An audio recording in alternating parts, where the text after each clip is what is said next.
If a simple reset doesn't work, a software issue like corrupted system files may be the cause. Safe mode starts the console with only the most basic functions.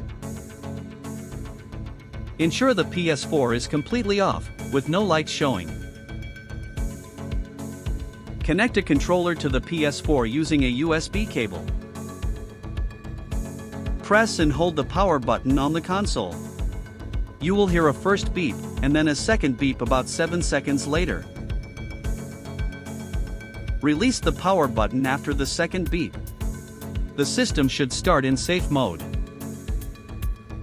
Press the PS button on your controller to access the menu. Select Restart PS4 to see if the issue is resolved.